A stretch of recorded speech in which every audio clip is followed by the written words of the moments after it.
Coucou les amis, c'est l'allumé. Je viens vous faire un petit coucou pour la nouvelle lune en Verseau, bien sûr. Bon, j'espère que tout le monde va super. Moi, je rencontre beaucoup de gens très fatigués autour de moi. Alors, je ne sais pas pour vous. Moi, j'avoue que je suis plutôt à bénéficier des énergies quand même de ce Jupiter en Gémeaux, qui est quand même une tendance à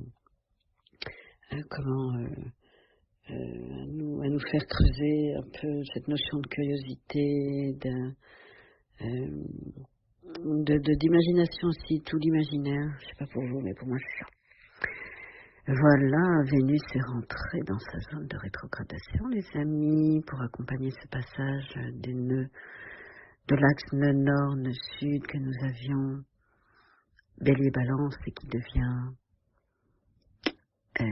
Poisson Vierge, c'est-à-dire nœud sud en Vierge, nœud nord en Poisson. Donc Vénus vient pour accompagner ce passage, et tout ce beau monde se met aux alentours du 27 degrés de la fameuse conjonction fut un temps Jupiter, Vénus, Neptune. Et d'ailleurs Jupiter, lui, il s'amuse à rétrograder autour du point numéro 1 de cette fameuse rétrogradation de Vénus, puisqu'il y a plusieurs points, que c'était l'endroit d'une conjonction Vénus-Soleil.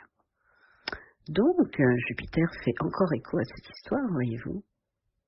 Il fait encore partie de l'aventure. Sauf qu'il a avancé, qu'il allait se mettre en Gémeaux, et qu'en fait, il va amplifier, peut-être bien amplifier, cette articulation, cette espèce de glissement de terrain qui se fait entre le poisson, le bélier et le poisson. Le premier et le dernier signe, sachant que le bélier correspond à la tête, le taureau au cou, les gémeaux au poumon, le cancer à l'estomac, tout ça, et que dans le sens où nous lisons les signes habituellement, nous passons de la tête aux pieds. Et bien cette fois-ci, en démarrant du poisson, nous irons des pieds à la tête. Et il y a comme ça une notion d'évolution ou d'involution, sachant que finalement, l'involution c'est plutôt de la tête aux pieds, et l'évolution des pieds à la tête.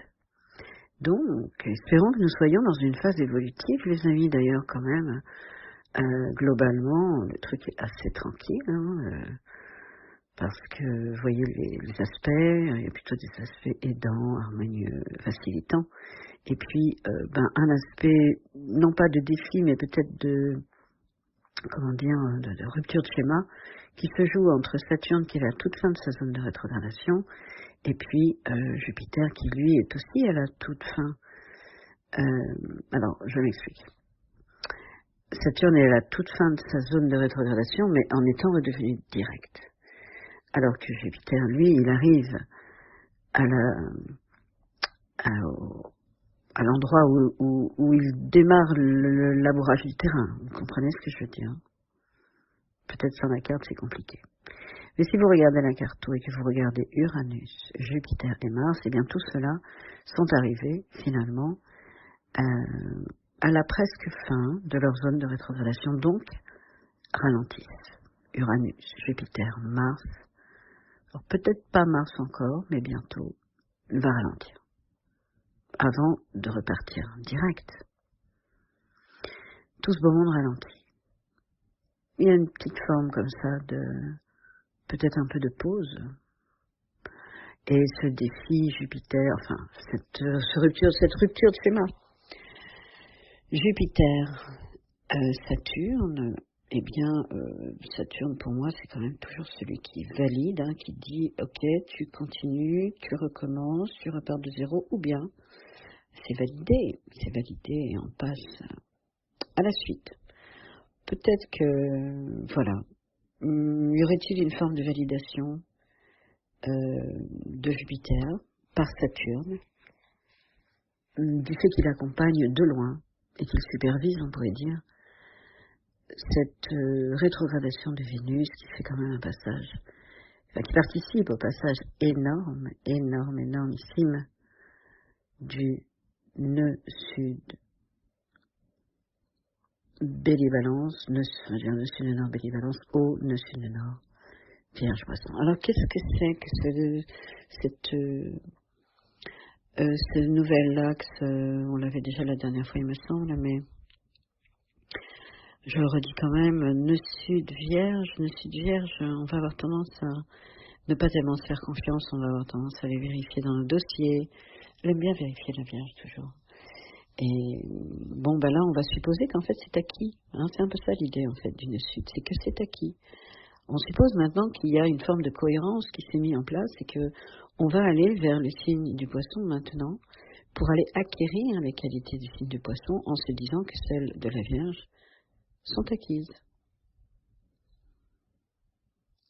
Donc, une cohérence peut-être qui se met en place, alors individuellement, hein, parce que d'un point de vue sociétal, là, j'en ai envie de dire que, voilà, le coup des pieds de la tête, on marche sur la tête, là, quand même. Hein. On marche sur la tête. En France, hein, d'accord. En Europe, en tout cas. C'est quand même très, très, très exagéré, complètement délirant comme sujet. Mais bon.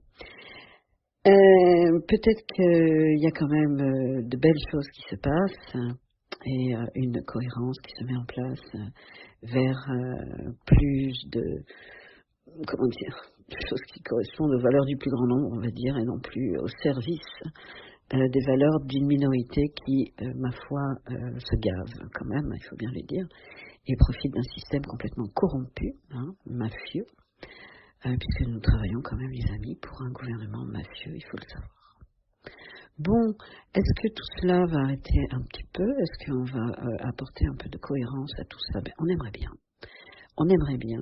Et d'un point de vue plus individuel, alors, aller vers ce poisson qui, lui, nous invite à nous connecter non pas à ce que nous apprenons, mais à ce que nous sommes ou à ce que nous savons déjà. Et c'est vrai qu'il va falloir aller au-delà des limites de quelque chose que l'on connaît déjà pour pouvoir dépasser finalement la notion un peu cloisonnée d'un apprentissage qui est finalement un conditionnement. Et donc aller vers ce poisson pour s'ouvrir au-delà des limites du connu, pour s'ouvrir à l'inconnu, pour finalement accepter de ne pas avoir, par exemple, de retour d'expérience. Ça, c'est un truc que j'ai tellement eu dans mon métier, mon Dieu, en tant que paysagiste, des retours d'expérience. Oui, mais on n'a pas de retour d'expérience. Ben oui, mais bon, si on attend toujours des retours d'expérience, alors on ne peut jamais rien inventer. Hein. Or, quand même, avec cette nouvelle lune en Verseau, les amis, il y a quand même cette notion, ben oui, uranienne, mon Dieu. Et Uranus, il est à la fin de sa zone de rétro, le coco, et il va repartir direct. Et Uranus, il aura quand même bien fait le taf, hein, en taureau, pour changer des choses qui sont tellement habituelles qu'on ne les remet même plus en question. Voilà. Donc, s'ouvrir à l'inconnu, accepter le fait qu'il n'y ait pas de retour d'expérience, accepter le fait aussi de savoir déjà, en fait, que la vérité que nous cherchons tous peut-être, elle est en soi. Version, elle est déjà là en fait. C'est juste qu'il va falloir enlever toutes ces choses conditionnées par une forme d'apprentissage formaté. Je me répète beaucoup, je sais que j'ai un biais évidemment, hein, dans mes analyses, j'ai un biais un peu, alors bon, militant peut-être pas, mais quand même assez engagé, on va dire. Alors, politiquement, je dirais pas ça non plus parce que j'essaye d'éviter le sujet. Mais voilà, vous savez ce que je pensais de l'école, etc. Et on est bon nombre à le penser. D'ailleurs, moi, je félicite nos adolescents de décrocher à l'école et de dire non, non, non, non.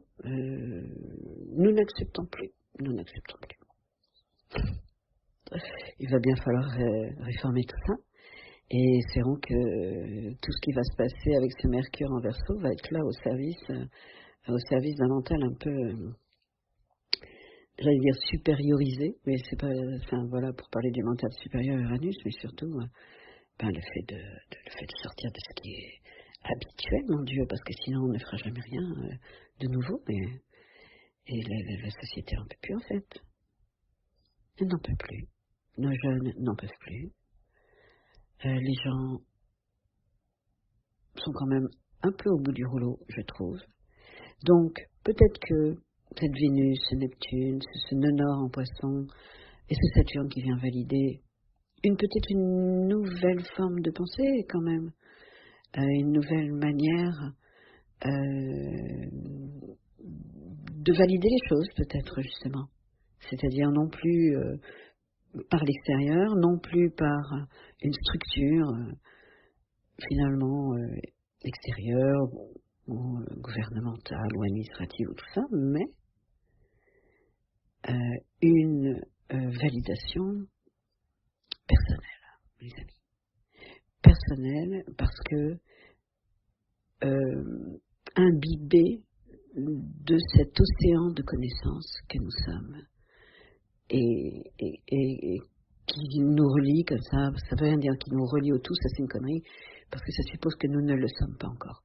Bon, je reprends, j'ai eu un appel, ça a coupé l'audio. Donc, relié à cet océan, je disais, à cet océan de connaissances, naître avec. Nous sommes nés avec. Ok. Et tout ce que nous avons rajouté par-dessus construit la maya du monde, construit le stress, construit, la dépression, construit l'anxiété, etc. Alors que vous êtes anxieux, j'ai envie de vous dire, lâchez les stylos, lâchez l'ordi, allez vous balader en forêt, vous voyez.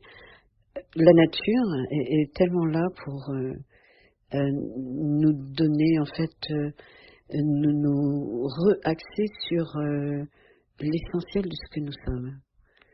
Et bon, on a tendance à rajouter pour essayer de trouver des solutions, mais c'est pas souvent comme ça qu'on trouve des solutions.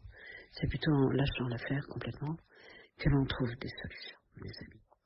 Que ce qui m'est venu à l'esprit aussi, oui, c'était la notion de valeur par rapport à Vénus, parce que en fait, elle nous invite complètement entre ce bélier, ce poisson, et entre cette espèce de switch de passage du premier dernier, de faire une sorte de récap, peut-être sur nos valeurs, voyez-vous. Lesquelles sont-elles et au service de qui vivons-nous, c'est-à-dire au service d'une boîte, au service, enfin voilà, pour quel Mars en fait, Mars, il aime servir, c'est la fameuse phrase d'Alice Bellet dont j'ai souvent parlé. Le désir est à la personnalité, ce que le service est à l'âme. L'âme, elle aime servir, mais qui, les amis? Qui ça? Qui ça? So, nos valeurs, modifier nos valeurs. Alors Vénus est donc rentrée dans sa zone de rétrogradation et j'ai à cette occasion créé un audio qui s'appelle le Pentacle d'Aphrodite, puisque en fait la magie d'Aphrodite est en action pendant les zones de rétrogradation. D'ailleurs, les Vénus rétrogrades en ce moment, je le suppose, depuis quelques jours, sont en train de s'assassiner elles-mêmes, ce qu'elles savent très bien faire. Et ne vous inquiétez pas, mes amis, c'est une Vénus rétro qui vous parle. Je tendance à aller revoir tous les trucs sur lesquels on va se critiquer, etc. Donc, l'invitation, c'est de reconnaître ça et de le remettre à sa place, parce que ça va être bien plus intéressant d'aller rechercher nos dons et notre inspiration artistique. Et souvent, une Vénus rétro ramène dans cette vie-là un don d'une vie d'avant. Donc, c'est le moment d'être inspiré, les amis, c'est le moment de ne pas mettre trop de barrières entre l'action et la spontanéité de l'action. Ok, la spontanéité, l'élan de l'action, et ça c'est tout le travail que nous avons fait en Bélier. Donc, l'invitation c'est celle-là aussi, c'est-à-dire entre l'élan, l'action et le résultat, essayer qu'il y ait le moins d'interférences, voyez-vous, le moins d'interférences possible pour activer cette magie du pentacle d'Aphrodite. Libérer la pensée de telle manière à ce que il n'y a pas de jugement et d'auto-jugement quand même, bien capable de le faire pour elle-même, cette Vénus rétrograde. Si vous avez Vénus rétro dans votre thème, venez me voir. Je suis une spécialiste.